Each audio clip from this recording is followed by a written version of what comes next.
vibe for today's video is relaxing. Hi, my name's Mary if you're new here. Welcome back to my channel. These are my dogs. This is Marvel and this is Murphy. And we are currently in my bedroom because I usually film my wrap-ups in front of a bookshelf, which I'm saying that, but last time I did this, I also had run out of time, so I did it while I was getting ready that morning. I did not do it while I was getting ready this morning because I was getting ready in a rush and that took me like an hour to film, and I usually get ready in like 25 minutes. So I'm gonna just go through all of the books that I read in February. This is a wrap-up video. I'm gonna go through my stats with you first, and then after I do my stats, I will do the same order I did last time, where I'm gonna go through my reviews from worst to best book that I read.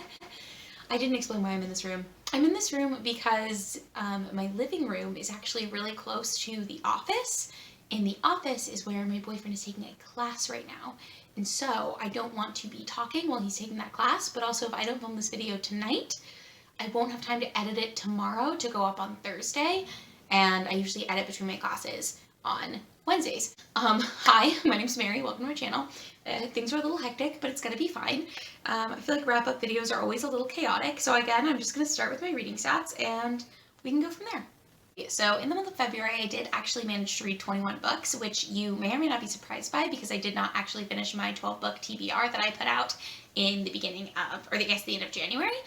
So I didn't read all of the books that were on my TBR, but I did end up reading 21 books. I will say 8 of those books are for a secret TBR vlog video that I'm doing, so I'm not going to be discussing them at all. I'm not even going to tell you what they are in this video, so just be warned. I did include those 8 books for my page count, which my total page count was 5,932 pages, which actually is not super accurate, I'm realizing, because I DNF'd 1 book and then I'm in the middle of 3 books as of today, March 1st. So it's not fully accurate, but it's about as accurate as it's going to be. That's all of the pages of the books that I finished in February. I read from 8 female and 2 male authors this month.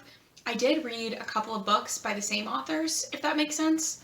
I read from 7 white authors, 0 black authors, and 3 POC authors, like non-black POC. I read from authors from 4 different countries. And I did want to mention that there is one author that I don't have any data on. They use a pin name. It's London Lovett, but even on their website, it doesn't say anything about them. There's no pictures of them. There's nothing that I can like sort of disclose or figure out from looking at that. So as far as publication dates, I did read 2 books that were published in 2012. 1 book published in 2013, 1 book published in 2016, 1 book published in 2017, 3 books published in 2018, 2 books published in 2019, and 3 books published in 2020. Yet again, I did not read any 2021 releases. I will eventually get to them. It's only March. I need to like relax.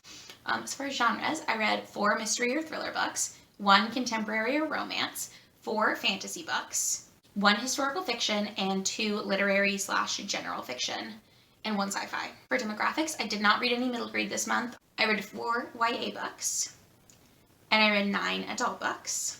As far as star ratings, I did DNF 1 book. I hard DNF'd 1 book and I soft DNF'd another book, which I talked about both of those in my most recent TBR video, so I'll link that somewhere if you want to watch it. I think it's on this side. I can never remember. I gave 1 book 2 stars. I gave 5 books 3 stars. I gave 6 books 4 stars, and I gave 1 book 5 stars. So a lot of middle of the road books. My average star rating was 3.5 stars. Which is just like, for me, 3.5 stars is like, it was an okay book, but it's more memorable than just a straight 3.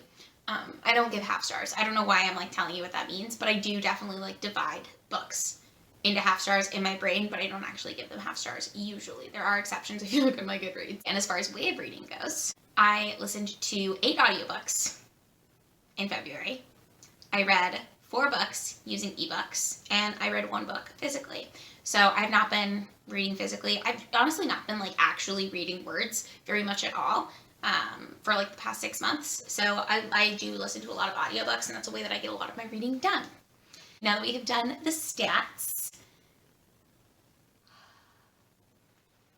got some tea in my RBG mug that my mom got me. It says women belong in all places where decisions are being made. It's on the front and back. That's why I could read it. And I'm drinking Tazo green tea, the Zen one. This is like my favorite tea right now because it's green tea with lemongrass and mint, I think. spearmint, I think is what it is. So it's very like bright and herbal and delicious. I love this tea. Okay, I'm just going to briefly talk about, I'm not going to talk about the book that I saw DNF'd because I do plan on picking that up and finishing it at some point in the near future. I'm just not in the mood for it right now. It's a dystopian book, but I did DNF fully forever and ever. What is it called? The Foxhole Court by Nora Sakovic. And it was sort of pitched to me as like a YA sports romance, queer, bully romance type thing. And I wasn't sure if I was going to be into that in general anyways, because I'm not really into sports. And I don't know if I like bully romance. I can like hate to love, but it's like very hit or miss for me. So I'm just not sure if it's something that I'm going to like. So I was excited to figure out if I liked that from this book, or at least to give that trope a try. But I really wasn't connecting with the story. It follows this kid who is like running from the mob because his dad is like a mobster or something. And his mother has died, but he doesn't want people to know that his mother has died. And so he's lying a lot. He lives on his own, even though I think at the start of the book he's 16 or 17. And he plays this sport called Xe, which sounds like it's basically like lacrosse, but it's indoors. And it's supposed to have like the aggression of ice hockey. So they play this sport, so it's a really like violent sport is like the vibe that it gives off. But also he gets recruited to this college team called Palmetto State in South Carolina, I think is where that is. I don't know if that's a real school or not. I know the other school in it is not real, which leads me to believe that this school is not real, but I did not look it up, so I don't know. So he is being recruited to this team, but he doesn't want to go there because one of the guys who plays on that team, he knows from his past, from his like dad's mob connections. I don't really know.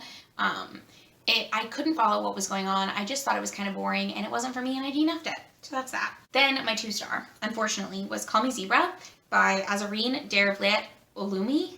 I think that's how her name is pronounced. She's Iranian American. I don't know exactly how to say her name. I did try to look it up, but there were a little bit of conflicting sources, so I think that's right. But I did end up giving this 2 stars. Unfortunately, this is actually the most recent book that I read. I finished it last night via audio. And I think that if I had to physically read this, I would have DNF'd it, just because I found it very... With the writing was just not working for me. That's why I didn't like this book so much. So I will say I liked a lot of the concepts in this book. So it basically follows this girl, or I guess woman now, but it follows her from her childhood, and her family flees Iran as refugees, and it follows them as they make their way through the Iberian Peninsula and then eventually to the United States, and they live in New York. Along the way, her mother dies, and then in New York, her father dies, and that's what sort of kickstarts the actual plot of the book. She's been raised and been like taught a lot about like literature. So her parents, I'm not gonna remember what it is either. They're anarchists, atheists, and autodox. I don't know what that last one means, which is why I'm so sorry. I know I'm like very stupid, but it's fine. What I liked about this story is how it explored grief, because once her father dies, she decides to retrace her family's steps, and she calls it something about like her journey through exile. And so I really liked a lot of the concepts and like the imagery that evokes. However, the main character was like really, really annoying and abrasive to read, so you're in her head. And it would have been one thing if she just sort of thought the things that are going through her head that you're reading, but also she will like say really abrasive and aggressive things to other people. And multiple times throughout the book, she just starts like shouting proclamations in like public places. And that's just a little odd to me. I didn't really love it. I didn't really understand why that was critical to her character. And if it was critical to her character, it made me dislike her character even more. I also really didn't like the romantic relationship that forms between her and this guy Ludo in Spain.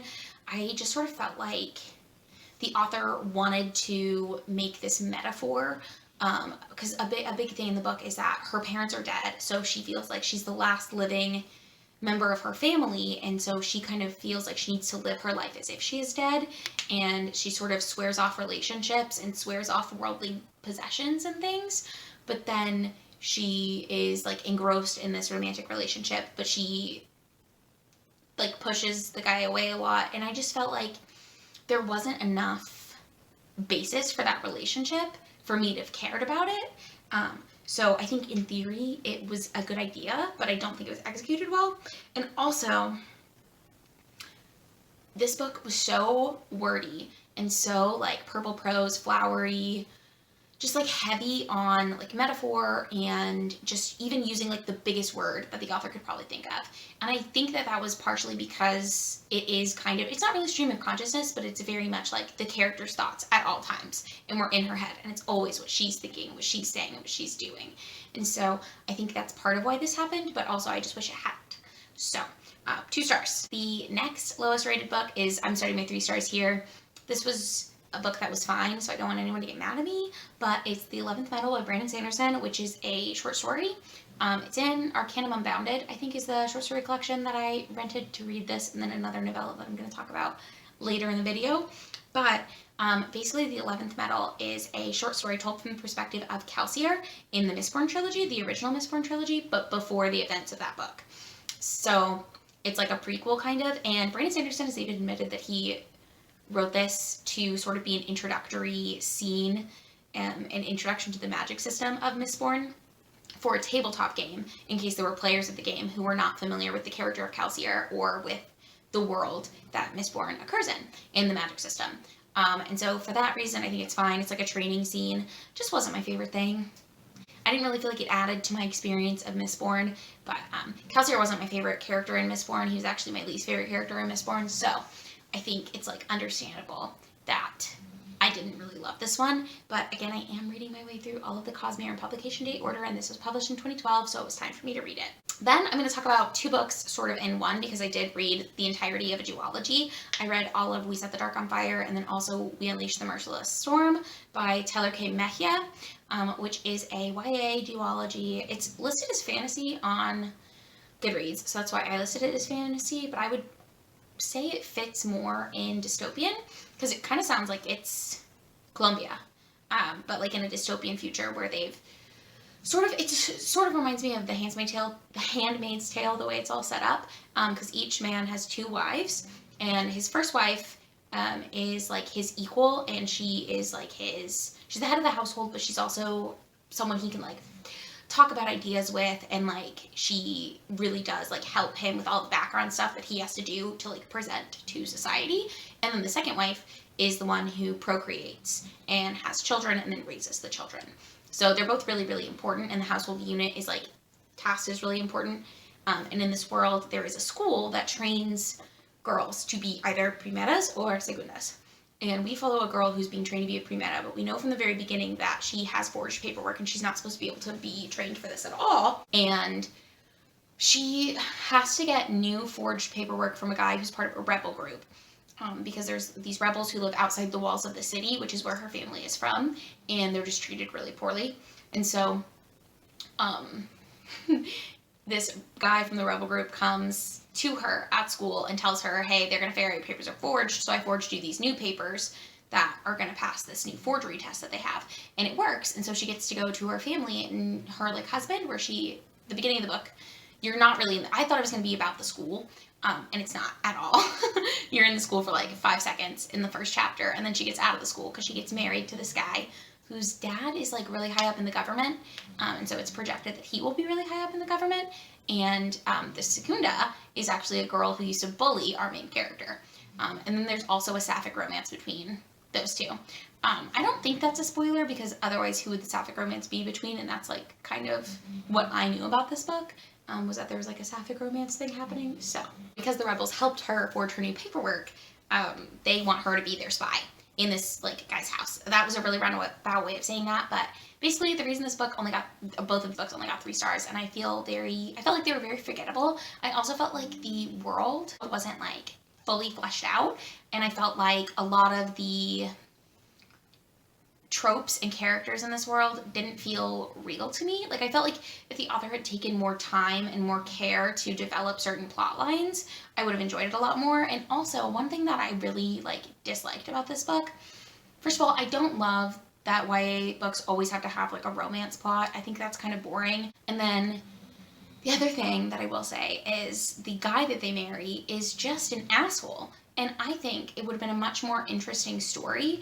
if the battle between right and wrong was like about society and not necessarily, because there are like quote unquote good people who like their family members love, who do horrible, terrible things.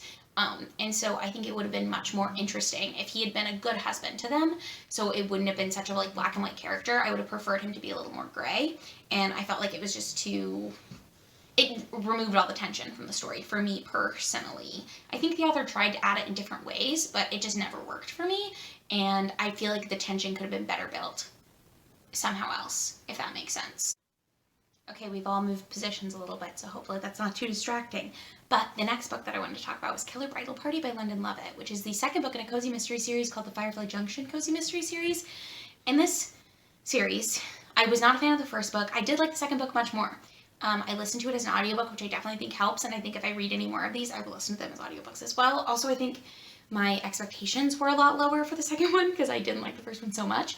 So I was pleasantly surprised by the way I enjoyed it. But it's set in this small town in the Smoky Mountains and called Firefly Junction.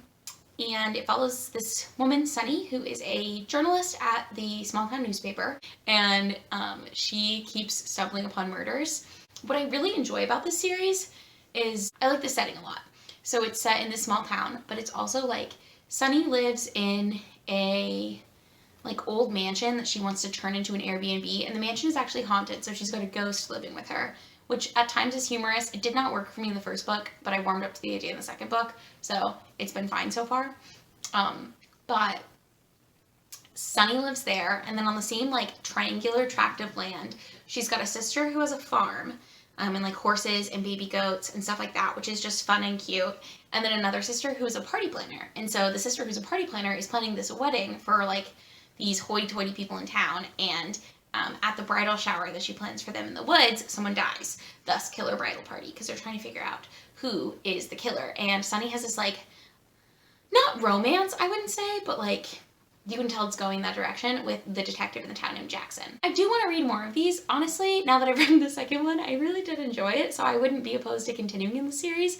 I don't know if I'm going to do it anytime soon. Like, I'm not in a rush to, but I just wanted to point that out. The next book that I want to talk about is the YA contemporary that I read this month, which is I'll Be the One by Lyla Lee. And this one was really cute. I enjoyed it. I had a fun time reading it. It's not super memorable to me. It's not going to be like something that I think is amazing. It didn't like super touch me, but it was fun. And it follows this girl who is auditioning for a K-pop TV show, but she is a plus size girl. And so the whole thing is about her telling everyone that like you can sing and dance and be fat and it's fine. That's like her whole thing. And she talks about it over and over again. Like her first audition, one of the judges asks her if she would like lose weight. If they're like, if we like let you pass on to the next round, are you gonna agree to lose some weight? And she was like, no, which I loved. I loved that for her. I loved that the struggle of the book, like obviously that was an obstacle she had to overcome, but it wasn't her obstacle. Like it wasn't her saying things about herself. Like she was very confident in herself. She knew her abilities, and I really enjoyed that. The main thing with the book is that it also follows her making friends in this competition show. And then there's this one guy, Henry, I think is his name. And he is like the son of South Korean like famous people or rich people. I don't know which, but he's already kind of like Instagram famous when he goes on the show to audition. And him and I think her name is Sky. I don't want to be wrong about that, but I think it's Sky. I know her Korean name is Hanu, but I don't know. I think it's Hanu is Korean for Sky, and so Sky is the American name that she chose. I can't remember though, so correct me if I'm wrong. I read this at the very beginning of February. But yeah, they have a little bit of a romance, and I thought that was very sweet as well. I really, really enjoyed that, and I liked the way that things were handled when there were conflicts in it. I liked the way that the characters handled it. I just felt like it was a good book. It was good. It was good. The next book that I wanted to talk about is Orphan by Christina Baker Cline, which I enjoyed, okay? I think I gave it 4 stars. I think it's the lowest of my 4 stars, but I did like it. Like, I didn't dislike it at all, obviously, because it's 4 stars.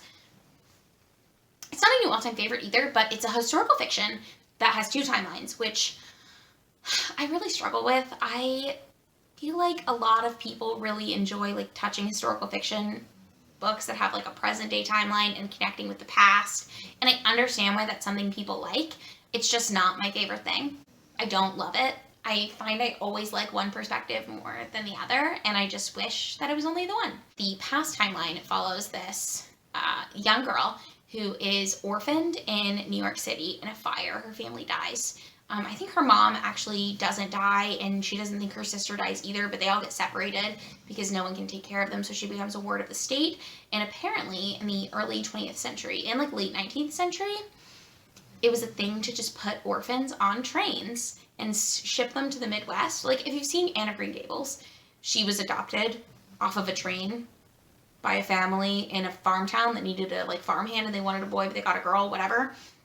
Same concept. So you go to these like essentially like state fair show type things, and families pick out children that they want to adopt, and usually when they're adopting them as like free labor. So it goes through like her being adopted by one family and then another family, and like all the things that she has to go through before like living her life. And I knew, but I don't even think it was supposed to be a twist, but I'm not going to tell you what it is because it's not in the synopsis, but I knew who the girl was the whole time. Like, I wasn't surprised. The present day timeline follows a girl who is in a foster home, and she's a teenage girl. I think she's like 16 or 17, so she's close to aging out of the system, and she has this community service project that she has to do.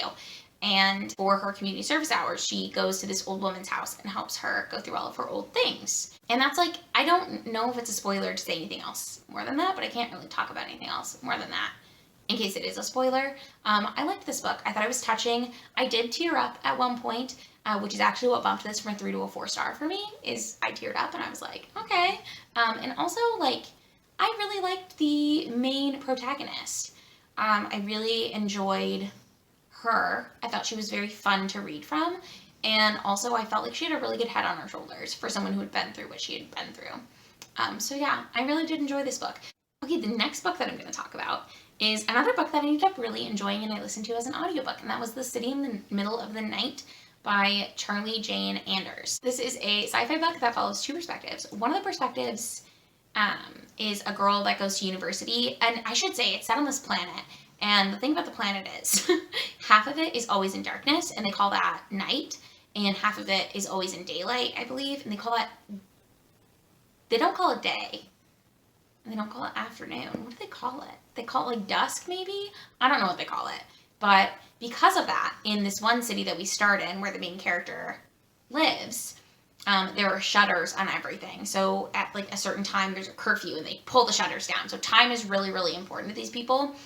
They're like kind of obsessed with it as a concept, and it's like illegal to destroy watches, and like there's all of these like weird rules surrounding time, which I thought was very interesting. But at the beginning of the book, from that girl's perspective, she is rooming with this girl named Bianca, and she's kind of in love with Bianca, but Bianca doesn't know that. And Bianca is the head of this like student rebel group, fighting for change, you know, the normal shtick. And Bianca steals food dollars. And so in this city, they have like different dollars for different like money for different things that you can buy. So you can buy food with food dollars, and you can buy like clothing with clothing dollars, if that makes sense. Bianca steals 3 food dollars. And the police come in looking for the person who stole them. And so the protagonist, because she has this crush on Bianca, takes the fall for it. And she gets the money out of Bianca's pocket and pretends like she's the one who stole it. And so they go to execute her, or everyone thinks they're going to execute her, but really they just push her into night. Because, I mean, I think the theory is that you'll freeze to death out there. Because it's cold, it's frozen tundra, and there's all these creatures that live out there. And one of the creatures is called the alligator. And everyone thinks that the alligator is, it's not like an alligator like we think of an alligator. It's like, kind of reminds me of like an octopus mixed with an elephant is sort of how I was picturing it. Because they've got like tusks, and they've got like, it sounds like they got like a beak for a mouth, kind of like an octopus has, and like tentacles. I don't really know. So that's what I was sort of picturing. But one of these approaches the main character, and she is really scared, and actually turns out they're nice, and when they touch you, they can like transfer memories. So she's trying to get everybody to like agree that the alligators are actually their friends, and like she wants to change the world through that. And then the other main character that we follow is Mouth, who was a part of this tribe called the Citizens, and they were basically a nomadic tribe, and all of her people were wiped out by some, like, I don't know if it was a disease, it was something happened, like something mysterious when she was a little girl. And so in her tribe, you reach a certain age and they give you your name, and she never got her name. So since then she's been working as a smuggler, and the smugglers meet up with this other protagonist who's supposed to be dead, so now she has to lay low in the city because she didn't die. and they all like travel around the planet together, and they're trying to like insight change. I thought the concepts in this book were really interesting. I've never read a book like this. It's really hard to describe because I've never read anything like it. I don't really know what to like compare it to, but I did enjoy it. I think if you want a standalone sci-fi with like weird creatures, or like, I don't know, there's like sapphic tensions, but there's not a strong romance plot line, which I appreciated.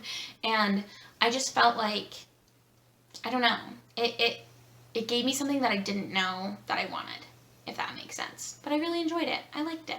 Oh, I should have said this at the beginning. A book that I read this month, I actually buddy read, and it was a reread for me, and that's One by One by Ruth Ware, so I will link my original review. I don't think any of my thoughts have changed. I will say, it was really fun rereading it, just because it's like a closed circle murder mystery set in the French Alps in like a snowed-in chalet, and what I really liked about rereading it is all of the clues. So I thought that was really fun. The next book that I read is another mystery thriller, and that's Sunburn by Lippman, and this book really took me by surprise. So it follows this woman and this man, and the man is, they're both, I don't want to spoil anything, so I'm not going to say anything about them, but they're both in this like small like beach town, I guess it is, in Maryland, I think. And it's like a tourist destination in the summer, but it's not really like poppin' in the fall. And they meet at this bar, and like he sees her, she sees him, and they both say that they're just stopping by, but both of them end up staying in the town for whatever reason. I can't say anything else about it because I don't want to give any of it away, but it was so good. And like, it wasn't super fast paced, but it definitely keeps you guessing. But also, if you don't like to be kept in the dark, this is something that I've mentioned before. I like a book that will keep me in the dark and keep me in suspense. This book definitely hides the ball a little bit. So if you don't love that, then probably skip it. But if you don't mind that, I thought it was really good. It was very, very slow at parts, and it felt like certain things weren't getting, like it felt like we weren't going anywhere, like we were just going in circles, and then it really starts going. So it like spirals almost, if that makes sense. The next book that I read was so fun, and it was The Impossible Fortress by Jason Rekolak? I don't know how his last name is pronounced, I apologize. But this book is set in the 80s, and it's about this high school boy who's obsessed with like programming video games on his computer. And he meets this girl in a, like, her dad owns a convenience store that also sells like typewriters and computers and stuff.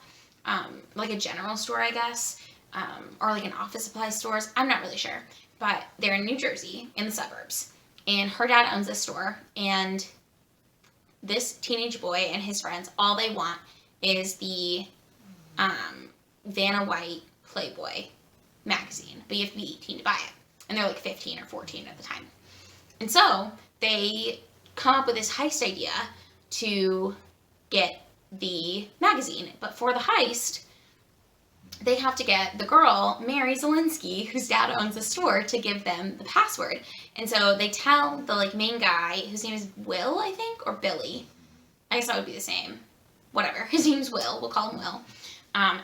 He has to get close to Mary, and he tells his friends he's doing this so that he can be in on their heist, but he really doesn't care about the heist, because, like, sure, he wants the magazine, but he finds out that there's this contest to make video games, and that Mary likes making video games, and so it's about him and Mary's, like, friendship as they make this video game.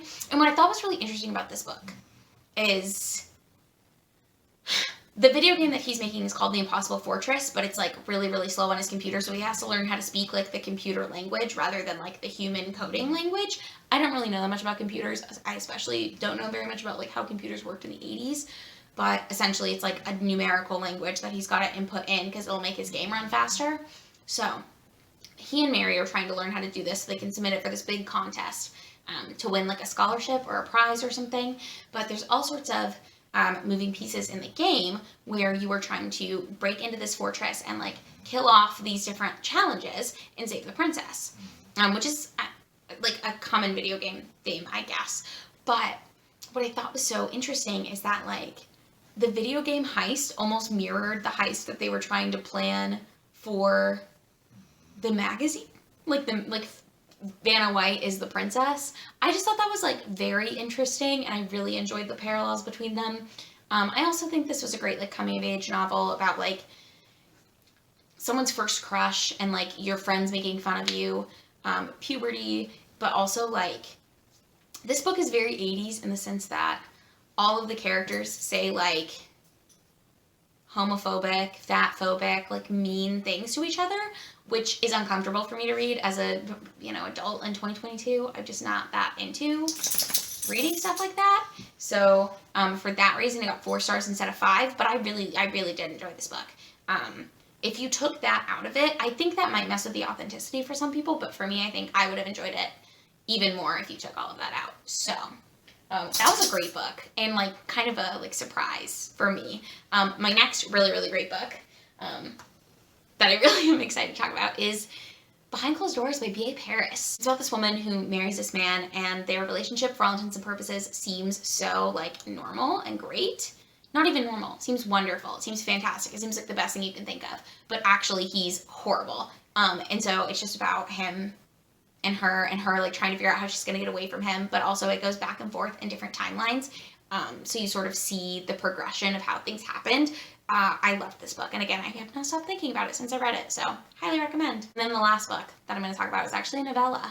But it was my only 5-star read of the month, which is kind of surprising considering I read so many things. I just didn't like love anything that I read besides this. And that is The Emperor's Soul by Brandon Sanderson. So this is set, I think, in the same world as Elantris, and it's basically about this girl who has the ability to like remake things or change the way things are by like drawing what I'm sort of thinking of as runes on them, which is kind of how the magic system in Elantris works. It's been a while since I've read this, and I've read a couple of books with heavy magic systems since then, but I think from what I can remember, it's about like the ability to like draw certain runes, and that's how the magic works. So this girl can do that. She gets captured in the palace doing something she's not supposed to be doing with her abilities, and they are gonna kill her. So we start off when she's in the dungeon, and then they come to her with this proposition that if she can do her like remaking thing with the Emperor's soul, then she can live. And basically what you can like rewrite your soul to do different things, is how I understand it. And the Emperor had some accident happen to where he is completely brain dead, except for not really, because he can still like blink and like see, but he can't communicate anything, and he doesn't know where he is or who he is. He's got like his soul is gone for all intents and purposes. That's what it means. And it's about her having to like rewrite his soul, but also she knows that they aren't going to really let her out, so she's got to figure out how she's going to get out of the situation that she's in. And I just loved it. I thought it was fantastic. I read it in one afternoon. It's like 100 and something pages. Highly recommend. But that was my favorite book that I read this month. So that's it. Those are the 12 books that I'm going to be talking about. 13? Is that 13? I guess I talked about them in 12 like clumps. Those are the 13 books that I'm going to be talking about in today's video. Let me know in the comments down below if you've read any of these books and how you felt about them. And also, you know, don't forget to give this video a thumbs up if you enjoyed it. Thanks for hanging out, and I'll see you in my next video. Bye!